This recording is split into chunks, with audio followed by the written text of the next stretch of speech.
Friend Susie and myself are going to get to have, and this is the conversation about when you're a funeral home that offers more than body composting, how does that integrate into the conversation?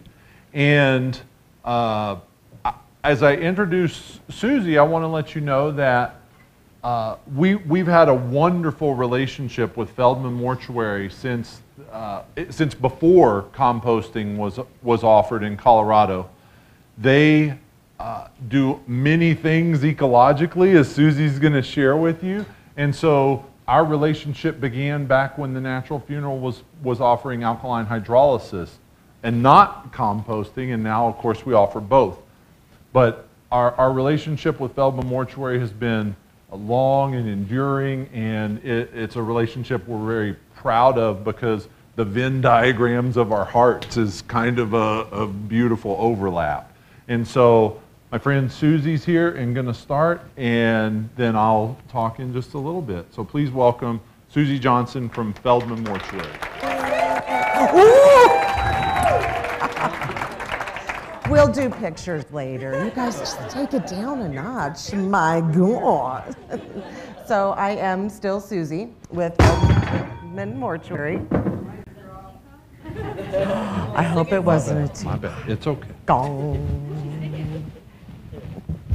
Nothing to see here. Nothing to see here. Oh, I forget that I'm in control of this, huh? So I just want to say, I'm so honored to be here amongst all you people. You are my people. I think you said that to begin with, and it feels so good. And like we were saying before, there's no competition. This is not a competition. So I don't know how many people are aware of Feldman Mortuary.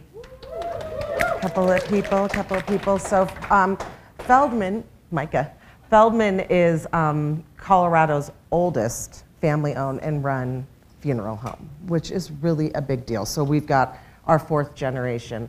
I don't know if you know this, just 2 weeks ago, Steve, who is our third generation, just died. So we got to care for him, which was really, really neat, and have our own procession to the temple and then to the graveside. And just a disclaimer, we take care of everybody in our community. So you don't have to be Jewish to come to Feldman. Everybody repeat after me. You don't. I'm a Lutheran minister's daughter. I know where I'm going when I'm gone, and it's going to be to Feldman. And I think alkaline hydrolysis with your people. I did my pre-planning, and I'm switching it from traditional burial to alkaline hydrolysis. So, and part of why, you ask, why do you not want to be buried anymore? These are my people. This is my family. PJ is my boy there, of blessed memory. PJ took his life 8 years ago, and I've been with Feldman for 6 years, so this was prior to that, obviously. And his birth father, they chose fire cremation. So I carry PJ with me every day. I call this my heart pocket, my bra. But PJ's with me every day. And so my daughter and I were talking, and she said, you know, Mama, she's 26, I would really like to be able to carry you around too, because she carries her brother with her. And so we decided as a family to switch over to alkaline hydrolysis. What's so great is because I work for Feldman, we offer all these different things.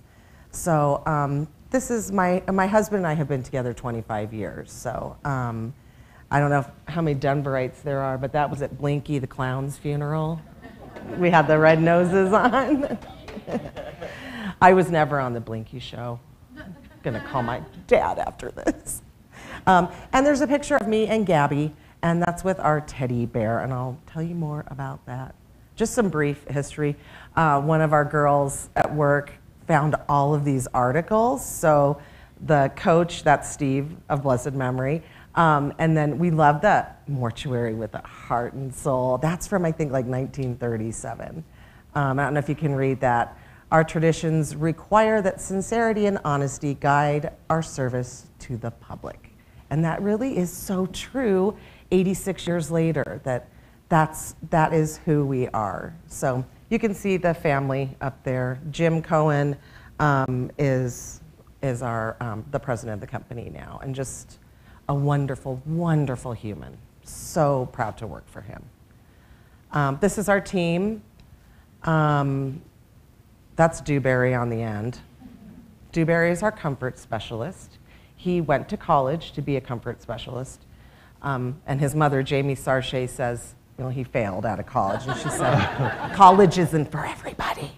But he's a huge asset to our company. And I wanted to put these pictures up because we just all really love and support each other and really care about each other. So being in a room like this, it's that same kind of vibe, We're all kind of, I guess, cut from the same cloth. We all are, the reason why we're doing this is because we really want to do it. This is, I kind of joke around and say the Jews are kind of the OGs of green burial, And so these are just some pictures of we don't wear those hats anymore because they're tight. But so the first picture is what's called a tahara in the Jewish community. And so that's the cleansing of the body. And then that is a shroud that we would use for like an Orthodox Jewish person. And I think that's the Chevra Kadisha that's doing some prayers. I didn't have a picture, but I wanted to mention one of the things that we do. We will drill 7 holes in the bottom of the casket, and that helps the body return more quickly to earth. So see how it all it just starts coming together, and then we met these people who wanted to do natural organic reduction. And I am pretty sure the first person that we did was a woman, and I believe she was like 95 years old. Do you remember that? I think I'm right. And she made it very clear. I may be 95, but I am of clear mind. And this is what I want. So that was really neat to have someone of age like that that's like totally open to it. And we find that with people when we talk to them. It's really exciting. You just got to talk to them. You just got to ask the question. Back to caring for everybody in our community. We did a Buddhist funeral a little bit ago that was just beautiful.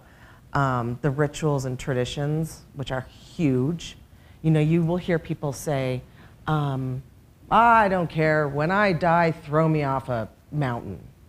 And to those people, I say, you are dead. It's not about you. It's about your family. And I don't want to throw my mom off a mountain. So what is the ritual? Ritual's so important. This picture reminds me of our last natural organic reduction that we did for a young man named Brandon. And we talked about this at lunch. We did the laying in a plain pine box, and we had all of the material set to the side.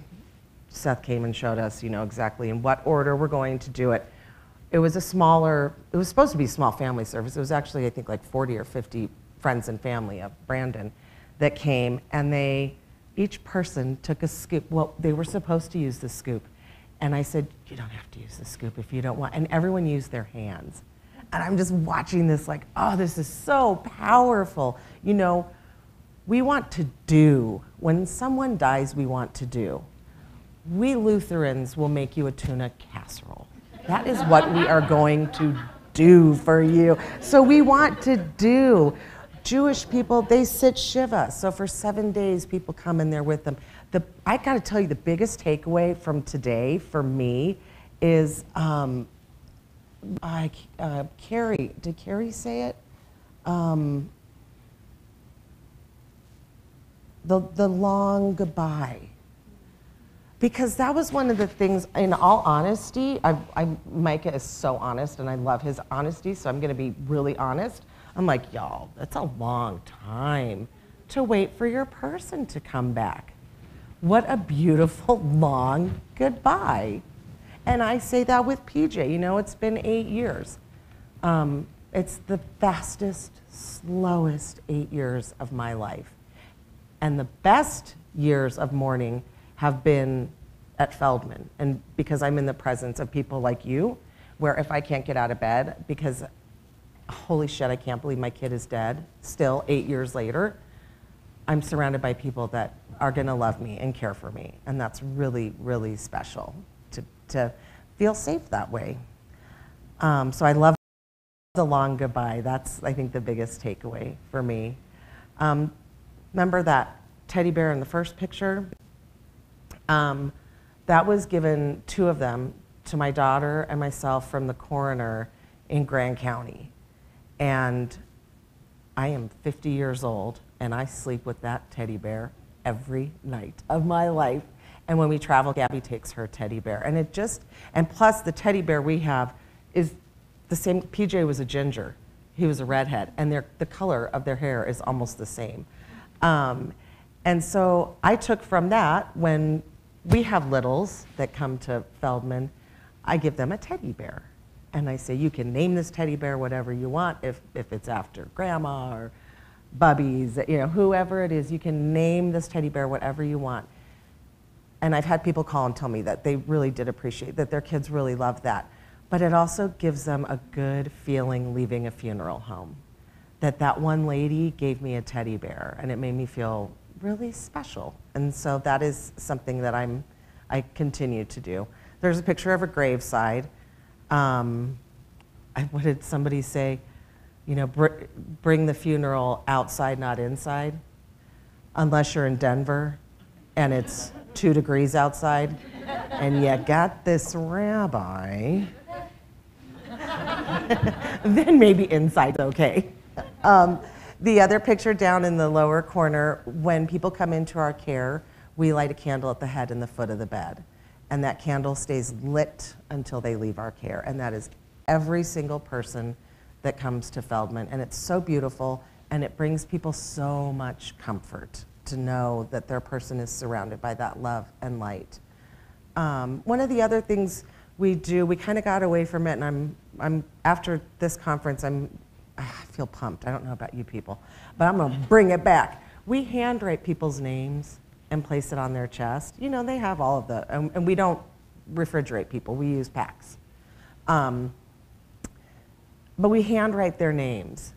And it's so special and sweet, because when I walk into the building in the morning, I go, hello, friends. And when I leave, I go, goodbye, friends. Because they are people and they deserve to be acknowledged. And when their name is on their chest, I can acknowledge them for who they are, because part of the candle's the belief we don't know if it could be a really confusing time for them. And so being surrounded and kind of anchored by that light, you know, they know they're being cared for. And then the final thing is me holding a little rose quartz heart. And this is something I started doing a little while ago. Many of you woo-woo folks, you know, we be lighting the sage and stuff together. Rose quartz represents eternal love. And so, especially with my parents, my mamas and my daddies, I always give them a little heart that represents the eternal love that they have for their person. For the dads, I also do a prism. So you can hang it in a window, and when the sun hits it, it's your person giving you a little hug, a little wink, whatever it is. An angel kiss is what I like to call them. But to be able to partner with like-minded people is so special and so, so important to us. It really is important to us, because we feel so strongly about what we do in caring for our people. And so I know that when families come to us, and I'm then taking them to Seth and their family, I know what kind of care they're getting, and that feels really, really good. And we're so glad that you partner with us. Let us partner with you, I should say. I think that's all. I didn't even look, I wrote all these notes. And then I was just listening to everybody, and I'm like, I don't need these. What are these? I'm speaking from my heart, because everybody here is like that. So I hope I didn't ramble too long.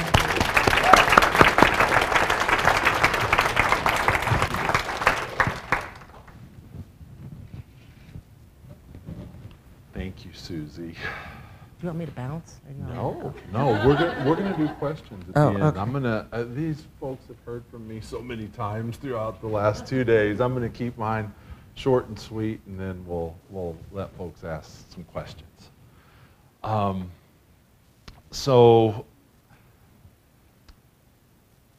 I appreciated you sharing about the people who come to your funeral home and are not yet necessarily aware that natural organic reduction is an option. And I feel like that's one of the treasures that we offer, is that sort of gift of surprise. And people are not looking for surprises when they come to a funeral home. They're looking for, ease and procedure, and there's certain expectations about the linearity of that path. But I also shared with you that our arrangement conference is conversational, and it is exploratory, and it is about figuring out the values of the person before we slide a menu of options across the table. And a part of being a good listener is advocating for the needs of the family. And so I'm messaging this to those of you who are in the conventional funeral industry and who are already familiar with the conversation in that arrangement room. And I noticed this phenomenon before we offered body composting, when we began to offer alkaline hydrolysis back in August of 2019. And it came up earlier in the conversation with the Weiser family, where where her mother had selected cremation. Well, we would have people come to us after August of 2019 and say, Dad wanted cremation. And not flippantly, but matter-of-factly, we would say, which kind? Because it's not just one choice anymore. And surely you perhaps mean the conventional flame cremation, but perhaps you don't know that there's another type of cremation. It's newer, it's ecological, it takes the same amount of time. And I would have many people, I'd say as many as 30 or 40% of the people who came and asked for a cremation who would change their mind in the arrangement conference. And they weren't looking for a surprise. They were looking for something that answered an authentic love of the life of the person who had died. And so it's now so much more fun to have the menu grow. And so this is a picture of our, what we lovingly call our global headquarters, which is our 1903 home in Old Town Lafayette, Colorado, where we started and where we're growing from. And so you pretty much know these things about the natural funeral now, and you know that there are 4 providers of body composting. And in Colorado, there are 2 providers of water cremation. And at the natural funeral, we're pioneering green burial. And what I mean by that is we're not doing anything new. The green burial's hundreds of thousands of years old and has literally been carried out over 100 billion times, right? Before we had spoken word, we had a need to care for our dead. And so when I say we're pioneering this, what I really mean is we're rewinding and we're peeling away procedures and regulations that we've put upon ourselves. And in doing so, we've convinced for cemeteries that operate as you must be in a vault, or you must be 6 feet deep, or you must, whatever their list of musts, and we change them into you could do that. And we've had entire boards of directors of cemeteries shift their policies. And so we're trying to educate and make green burial bigger again. And so I just put these photos as examples of the diversity in the services that we're offering. So I like to show this slide because at a conventional funeral home, generally the multiple choice is A or B. Do you want burial or cremation? And I think that the modern consumer wants more than that. And I think that the truth is we envision, these pictures that I have in the upper right, we envision something about ourself and a very, very deep earth connection. And that doesn't have to mean natural organic reduction. It can mean a green burial. It can mean alkaline hydrolysis. I believe that the modern funeral consumer is hungry for something that more matches their values. And I'm going to show you this slide, which if you're an A or B funeral home, you're familiar with this slide. And based on what state you're in is the only thing that impacts the disparity between flame cremation and burial rates. So like the statistic has been used over the course of the last 2 days that flame cremation choices are around 60% on a national level. And the truth is in Colorado, it's actually closer to 80%. And in some states that aren't quite as forward thinking, I'm sure there's one state that comes to mind here. We need not repeat that. But in some states, right, the level's entirely different. And I want to say in the county where the natural funeral operates, in Boulder County, our cremation rate's actually 91%, right? And it's because that's perceived that it's the most ecological option. It's not expensive, doesn't take up land, and so that rate can be enormous. And I want to show you a slide that is different. And this is a slide that these statistics are actual numbers from the natural funeral, and this covers a 24-month history. And so what you're going to notice is we haven't been offering natural organic reduction for 24 months. It hasn't even been legal for 24 months in Colorado. It's been legal, well, since September of 2021, and I'm a little too tired to do the math, but maybe a year and a half. And it's our fastest growing market segment.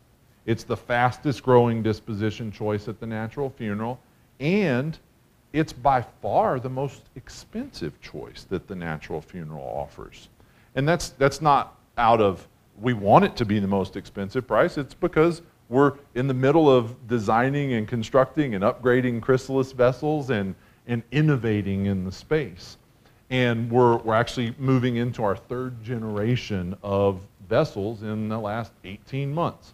And so there's a lot of innovation that's going into this, and there's a lot of exploring and how do we deliver these services to families in meaningful ways. And so I'm telling you, I can't make it the least expensive option. It has to be the most expensive option, and it's still the one that people are connecting with. So I've heard people say, well, it'll catch on when the price comes down. And yes, of course that will influence more people to choose it, but it's not. It's absolutely not standing in the way right now. Okay, I wanted to share that. A result of having this diversity in offerings has been a lot of attention from around the nation and from around the globe. Le Monde ran a piece in the global paper, and again, maybe I'm sharing to the conventional funeral industry here that unless you want a lot of attention, don't add these services. They tend to cause a focus at your funeral home, and people start reaching out to you for questions. And so I guess what I'm saying is, if that appeals to you and you'd like to be in the movement, this is a great time to be talking about this. He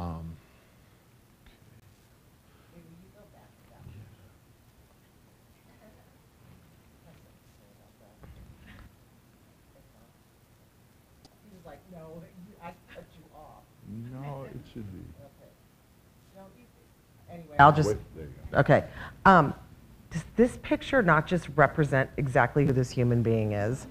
Like, I saw this on Facebook, and I commented on it, and I said just that. I said, this encapsulates who this man is. That's all I had to say. You're welcome. Thank you, Susie. Thank you, Susie. I want to share, since we're getting all fuzzy, I want to share something. I want to reflect about the long goodbye and how immediate that reality, how important that was to families. It took us one client. It took our very first client. And I'm going to share the story. It was a 19-year-old young man who died in an accident and whose parents came to our funeral home and had they knew they wanted composting when they got to our funeral home. And they knew that this was brand new. I mean, I told them, they asked us how many times we'd done this, and I said 0 times. And I sat down and I looked this 19-year-old young man's mother in the eye and said, we can do this. Our testing is conclusive. We're stacked on amazing bodies of research. We're standing on the shoulders of the giants who have done some research and laid the tracks for us. And I know we can get this done. I cannot tell you by when I'm going to have this done. And when I looked at her, I said, my science tells me 6 to 9 months. I'm not doing anything to manually or artificially accelerate this. I'm not adding anything mechanical to the process. And so my science says 6 to 9 months. And I waited, and I had this gulp, and I swallowed in my throat to see how Mom was going to take that. And she thought about it for a second. She said, well, it took me 9 months to grow his body and bring it to earth. If it takes you 9 months to return its body to the earth, I can handle that. And I had this big relief inside of me of this permission, the grace that this mother gave to the natural funeral in saying that. And we laid in her son on September the 22nd of 2021, the autumnal equinox. And we laid him out on March the 20th of 2022, the spring equinox. And so we met our commitment, but it was a family with eyes wide open going into the long goodbye and saying, that's for me. And we've had many families who've connected with that. So, share also returning the soil to the Father, that experience? Yes, that particular, the question was if I could share about when the family engaged with the completed, what we call regenerative living soil, which is the final product of our version of natural organic reduction. It's been a similar response from families when they see the soil, whether it's in a bucket, whether it is, as you're going to see later today, when it's rolled out of a chrysalis vessel. When they engage with that, it is almost impossible for them to not touch it. And the father in that particular case stuck his hands into the soil that he'd been waiting to see for 6 months and hugged it to his chest. And it washed over him. And he stood and hugged it in that soil return. Yeah. And he was just hugging his son back, and it was beautiful. I think my last slide is just, again, the celebration of the momentum and the collective voice that we have around this. And I just want to continue to bring this team together, the supporters of this emerging technology together. This is a picture of me when I visited Micah at his facility there in Auburn before they had opened. And he embraced me and welcomed me into his home. And I just want to share that how much power I think there is in working together and collaboratively on this. There will be a day when the market is saturated. And guess what? I'm looking forward to that day too, right? Yeah, so I think another thing, the last thing I'll share is that there's so much beauty in working with Feldman Mortuary, because when we did just under 250 calls last year between the various dispositions that we did, and that was like a 3x increase over the year before. And this year we've already opened another funeral home in Larimer County, and we plan to open 2 more this year in another disposition center. So that the number is growing rapidly, but it can't grow any faster than the relationships that I build with other funeral homes. Because for every one client that comes in my front door, they're also clients coming to Feldman and to other mortuaries that can spread a similarly beautiful message. So you don't have to have a warehouse with chrysalis vessels or with the type of vessels that return home or recompose. You don't have to do that. All of us work with funeral homes, and all of us are really good at reverently and lovingly helping your funeral home educate you on how to talk to families, how to handle the logistics, and we'd love to work with you. I know it goes for me, it goes for Micah, it goes for Katrina, it goes for Tom. We can't make this thing grow any faster than in working with great partners. So that's the last slide that I had, and I would love to hear any questions from anybody. I know we have a little bit of time.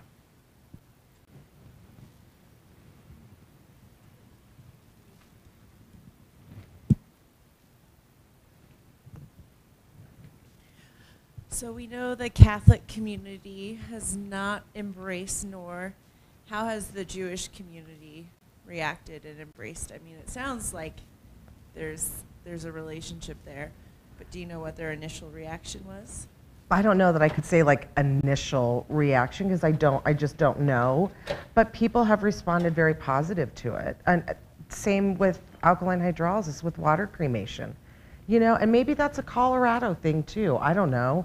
We're all eating granola, driving Subarus. We're open to stuff, you know? We're open to hearing new alternatives. So that could just be, you know, this group of people. These people are just open to it, but people have embraced it. You know, we need to work harder, I think, at talking more to families about it. That's a huge takeaway for me. Thank you.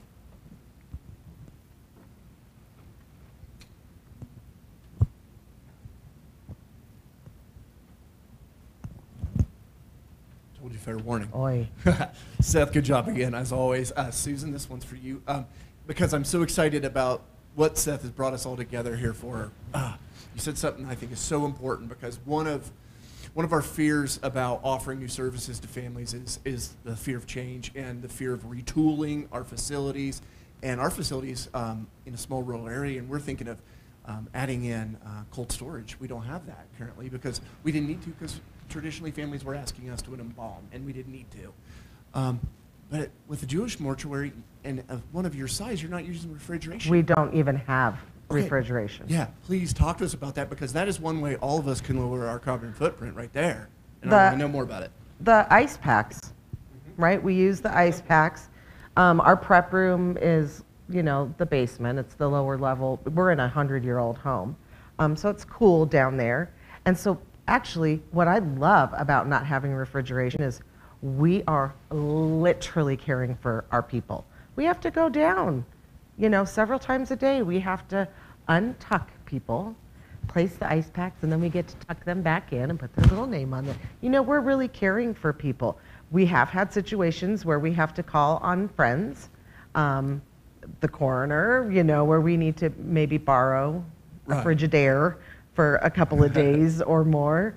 But, you know, it has worked. It's worked for 86 years. Like it ain't Yeah, broke. that's such important information, because that's one of our highest things of our carbon footprint of all mortuaries. So not having one, and someone the size of Feldman can do it, you guys can teach us a lot. So thank you. Yeah, thank you.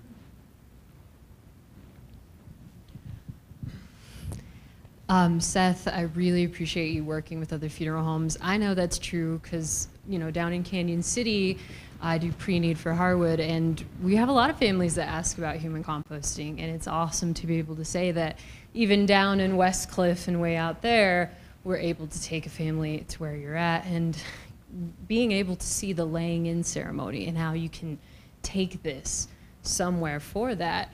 I do have that question that, you know, say if I do have a pre-need family and they want to be composted and they would like to have that laying in ceremony at the burial preserve, would you help me in Harwood do that? Would we be able to get that chrysalis, do the laying in ourselves, or is that something you would want to do, be a part of it kind of thing?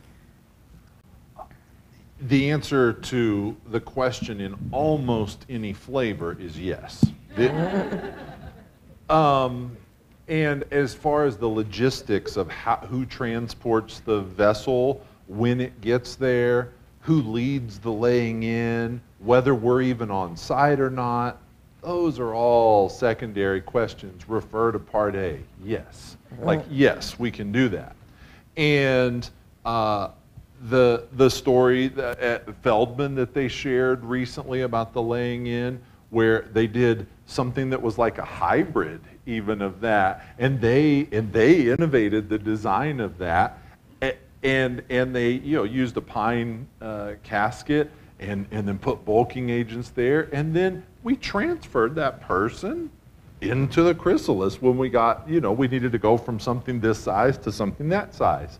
And we beautifully and gently did that. The continuum of care between the natural funeral and the home funeral company that served the family directly is seamless. And it should, when we all hit our marks, the families would never know that the natural funeral is the back-end service for your natural organic reduction. A follow-on to what Feldman did, they did that laying in the pine casket, and they did it one time, and Jim, the president of Feldman, called and said, that's it, custom build us a chrysalis, one that fits through our doors, and we want to do that again. We want to do it every time, and we want it in our own purpose-built vessel.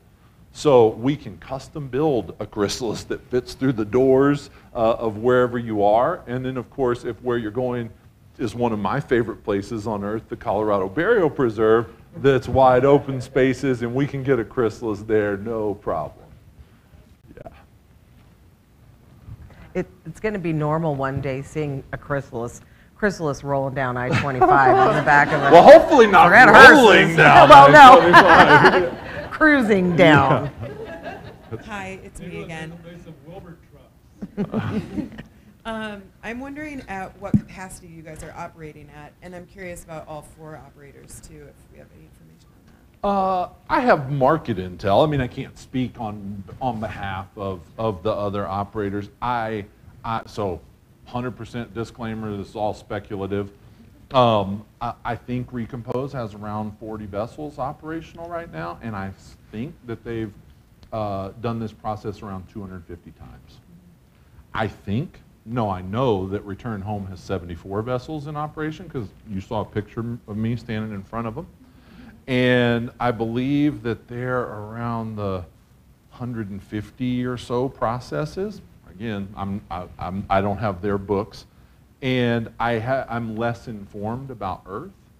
The Natural Funeral here in Colorado has 24 chrysalis vessels, and we have performed 59 processes here. So at any given time, at what percentage are you full? Well, we're only full when we're at 100%.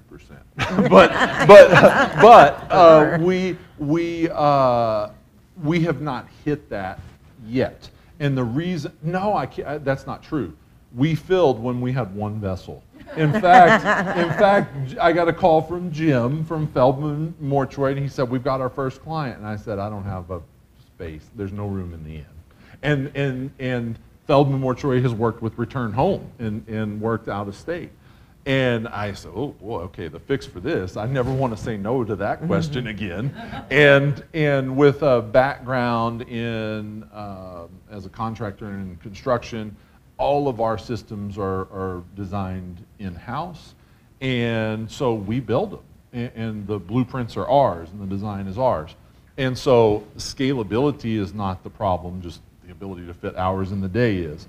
But since that day, we have not been out of capacity. And that has meant that we went really quickly from 1 to 8, and then our next jump was from about 8 to 16. And then we had to lease a space in a whole new building that's across the street because we hit capacity of the facility.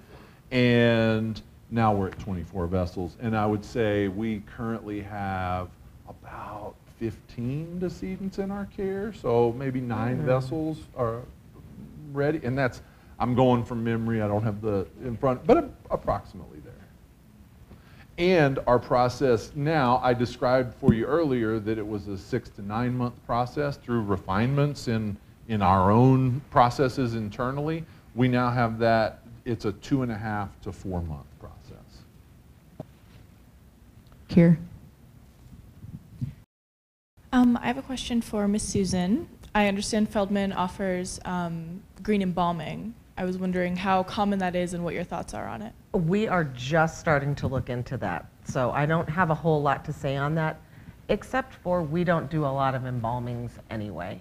I mean, I don't even know how many we've done this year, like one? Really, I think only one. Because we, just like we were talking about yesterday, we let people know, you don't need that. You don't, I will never forget this little boy, Thomas.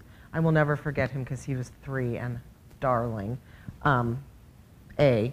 But B, he was born with water on the brain. And so he, bless his heart, had a rough 3 years of life. And this was a Catholic family, so there was going to be a viewing. And they asked, you know, they assumed we were just going to embalm him. And my coworker said, he has been through enough. We are not going to embalm him. And we had ice, you know, packs underneath, and has just a little guy, so, you know. And I'll never forget, too, I needed to head out to another funeral that day, and I had worked with the family, child loss and all, don't you know. And I was sitting here touching little Thomas. He had long, long hair, talking to his mom and saying, I have to go, but, you know, you've got my number, and if you need anything, you'll call. And then she looked at me, and she said, you are really been caring for him. And I'm like, we're all very attached to your Thomas. Like, it's very sweet, you know? So we didn't embalm him, and he didn't need to be. And that felt good, just to care for the little guy.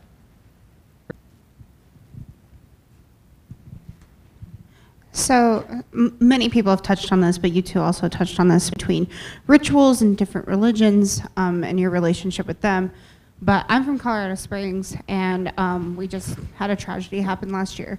And it was a mixed reaction amongst different churches and different funeral directors. And I guess my question is, like, with the different relationships with different religions, what is also the relationships that you've had with the LGBT community or anybody who has come through the LGBT community in your funeral homes?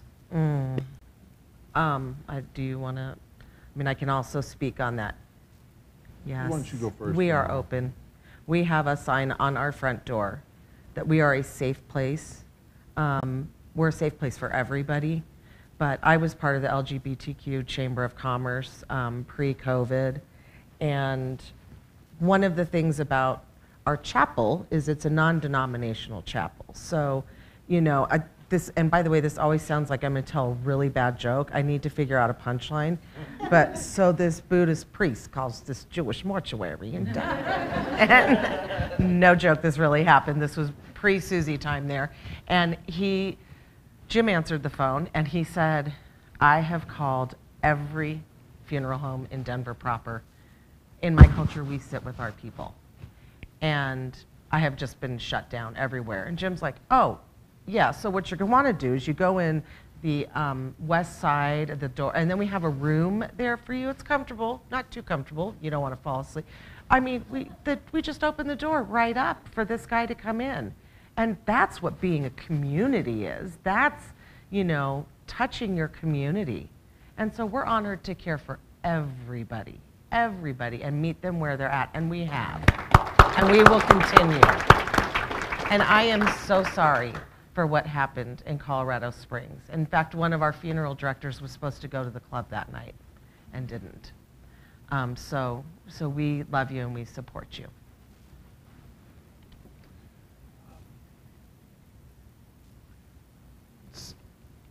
I can't really expand on that other than to say that at the natural funeral, unequivocally, every human being is welcome there, regardless of any defining characteristics about their identity. Every human being is welcome there. Every human being is not just welcome there as a client, they're welcome there as a part of our community. Mm-hmm. They're welcome there as a part of our team. They're welcome there in every single capacity. And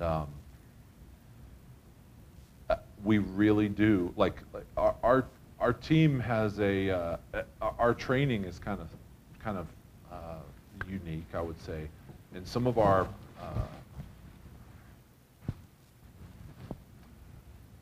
first 3 rules are this. Rule number 1 at the natural funeral is wear sensible shoes. I'm not kidding. That's the real rule. And everybody on day 1 gets there, really before they're hired. And it has to do with the energy that you show up with, like starting from the ground up. It has to do with taking responsibility for the energy that you bring into the space with the family.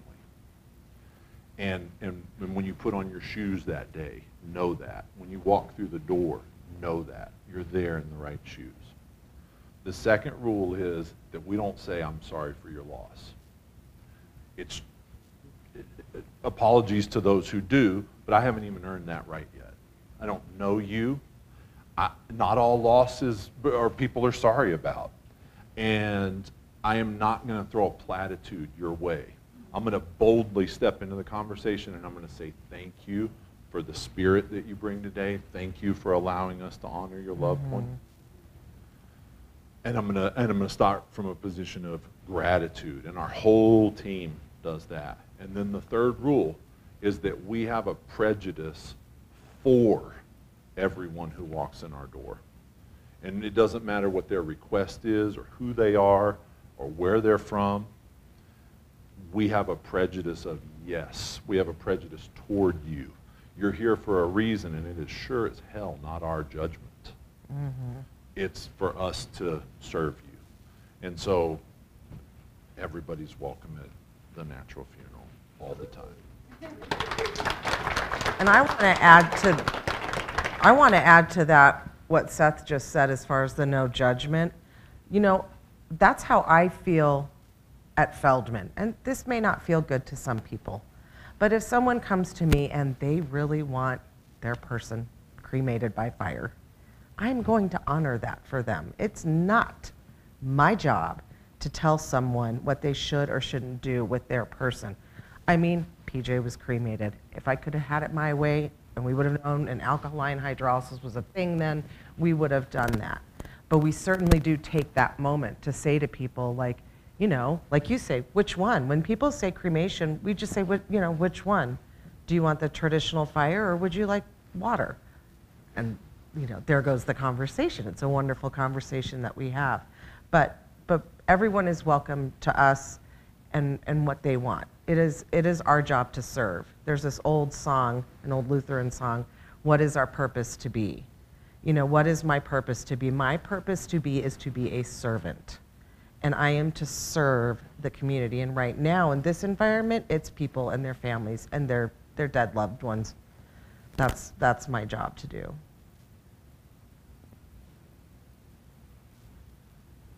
Susie, my question is for you. You had mentioned that you all put a candle at the head and the foot of the bed. Did you say bed? Yeah, I mean, and so what table. Is that? Can you describe that a little bit for us? Like what the environment is? Like, are they in a bed? Well, table? there's a picture. No, it's the steel, the stainless steel, you know. What am I trying to say? A cot. The table. And then we have candles. We now have them on the wall, and then there are still freestanding ones at the foot, which I think makes my gym very nervous. Am I not on? Oh, I'm on. So, and here's what's interesting too. If we have a company transport for us, they always know, like, oh, at Feldman, you know, it's that old building, you got that old aftermarket elevator, and they know. We have gotten calls in the middle of the night from one of the drivers, I can't find the matches, I can't leave, I can't find the matches, because they know that is what we do there.